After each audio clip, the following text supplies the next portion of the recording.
예, 안녕하십니까. 한국경제TV 강주혁입니다. 구독, 좋아요 꾹 눌러주시기 바랍니다. 자, 오늘 질문이 굉장히 좀 많은데 천천히 한 개씩 해결해 보도록 하겠습니다.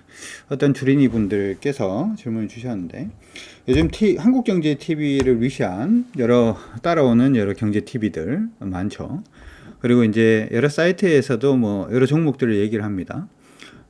그런데, 정말 내가 이제 종목을 살라 그러면은 이 종목을 도대체 얼마나 사야 될지, 뭐, 이 부분에 대해서 고민하시는 분들이 굉장히 많은 것 같고요. 일단, 포트폴리오를 짠다면 이 포트폴리오는 어떻게 구성을 해야 되는지 고민하시는 분들이 굉장히 많은 것 같아요. 사실 이거는 정답을 얘기하기가 조금 애매한 것 같아요. 투자 명인 얘기를 좀 해보더라도 뭐 여러분들이 가장 잘 알고 있는 건 이런 거죠. 계란을 한 바구니에 담지 마라. 왜냐하면 계란 한 바구니에 담았다가 그 바구니 넘어지면은 계란 다 깨진다. 뭐 이런 얘기들이 일단 있고요. 어떤 투자 명의는 이런 얘기도 했어요. 개인 투자자가 미수나 신용을 쓰지 않고서 어떻게 부자가 될 수 있느냐. 뭐 이런, 그죠? 한 종목 집중 투자. 그게 답이다. 뭐 이렇게 얘기를 하는 사람들도 있습니다.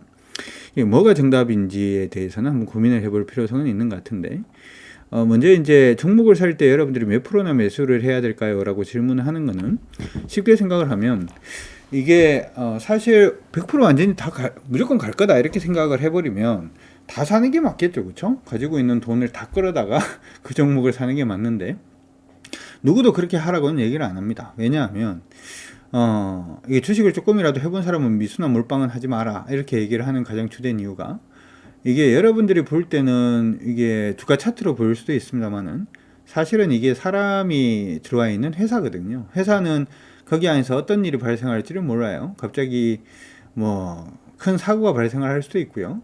아니면 공장에 불이 날 수도 있고요. 아니면은 무슨 라인 자체가 갑자기 서버릴 수도 있고요. 아니면 최근에 코로나 사태로 인해서 코로나 때문에 갑자기 뭐 장사가 안 될 수도 있고요. 여러 가지 일들이 발생을 할 수가 있기 때문에 단순히 주가 차트가 아니라 회사라고 생각을 한다면은 그 종목이 전부 다 100%다 매수를 할 수는 없겠죠. 소위 말해서 이제 그런 것들에 대해서 시장 안에서는 위험들 중에서 이제 비체계적인 위험이다 이렇게 얘기를 많이 합니다. 시장 안에서 위험이 두 가지가 있는데 체계적 위험과 비체계적 위험 이렇게 돼 있죠. 여기 이제 포트폴리오 이론을 여러분들 공부를 해보시면 나오는 건데, 시장 안에서 이제 인플레이션이 됐던 아니면은 경상수지 아니면 사회 정치 환경 뭐 이런 부분에 대한 리스크 자체는 보통 이제 체계적인 위험이다 이렇게 얘기를 하고요. 기업이 가지고 있는 리스크 자체는 비체계적인 리스크다 이렇게 얘기를 해요. 그래서 한 종목을 전부 다 몰빵 투자를 했을 때는 이게 리스크가 굉장히 많이 발생을 하기 때문에 이게 많이 사는 게 좋지 않다 이렇게 얘기를 하죠.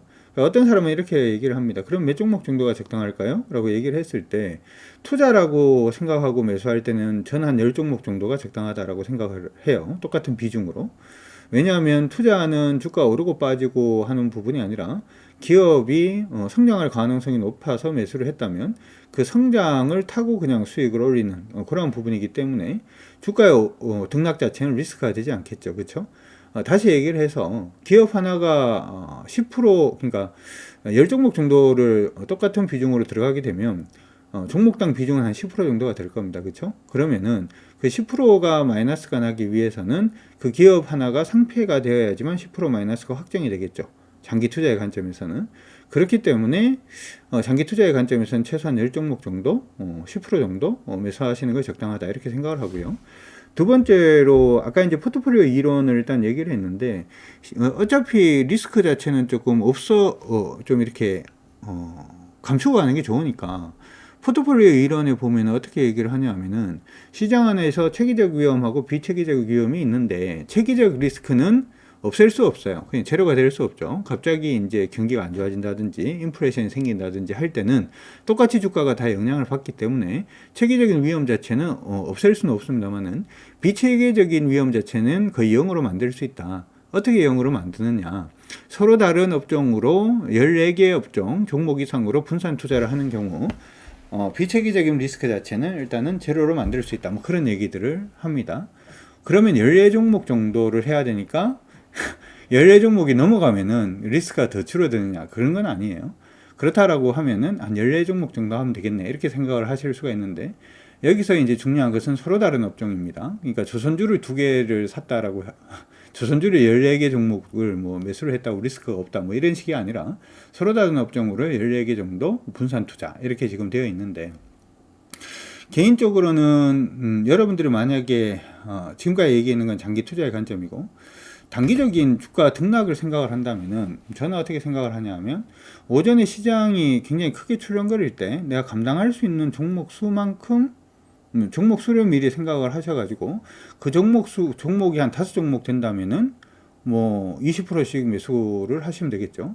그 종목이 2종목이 된다면은 50%씩 매수를 하시면 될 것 같고, 그게 아니고 난 일정 부분 현금도 주식이니까 현금도 일정 부분 가져가는 게 좋겠다라고 생각을 하시면은 현금을 한 30% 정도 떼놔놓고 나머지 70%에서 나는 감당할 수 있는 종목이 2종목이니까 35%씩 들어간다든지 뭐 그런 식으로 여러분들이 짜시는 게 일단 좋을 것 같습니다. 그리고 포트를 구성하는 것도 역시 이제 마찬가지 관점이 될 건데, 이거 하나 생각을 해 두시면 좋을 것 같아요.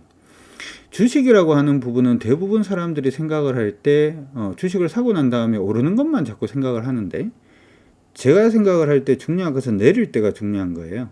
무슨 얘기냐 하면, 이게 보통 주식 투자를 했을 때 만원 2만원 마이너스 나는 것도 나는 못 견디겠다라고 하시는 분들은 주식 자금 자체를 굉장히 좀 많이 줄여놓는 게 중요해요. 잘 들어보시면, 내가 보고 있는 이탈가를 이탈했을 때 내가 감당할 수 있는 돈 이상으로 마이너스 나기 시작을 하면 감정이 무너지는 경우가 생기고요.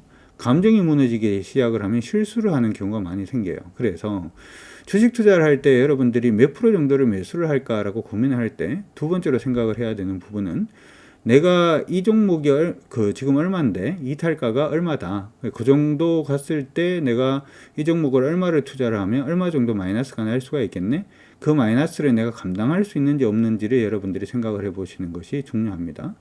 요거는 주식 투자에서 여러분들이 만약에 이제 주식을 사고 난 다음에 전부 돈 벌 것만 생각을 하는데, 손실이 났는 경우는 보통 이제 실패라고 생각을 하잖아요. 근데 손실이 나서 손절을 하는 게 실패는 아니에요. 이게 골프를 치다가도 한 번씩 헛스윙 할 수 있고요. 복싱을 할 때도 한두 번씩 맞을 때도 있죠.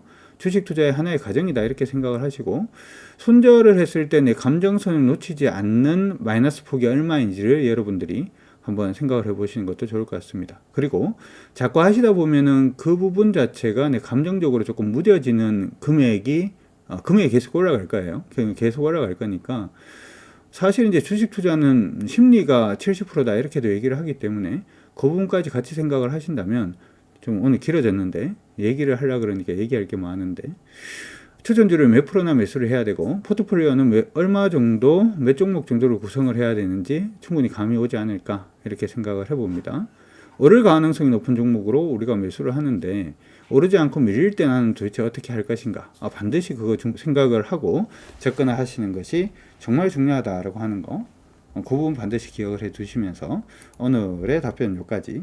답변이 너무 긴데요, 될 수 있으면 좀 짧게 쳐나갈 수 있도록 그렇게 하겠습니다. 화이팅 하시고 주식의 신이 되시길 바랍니다. 강준혁이었습니다.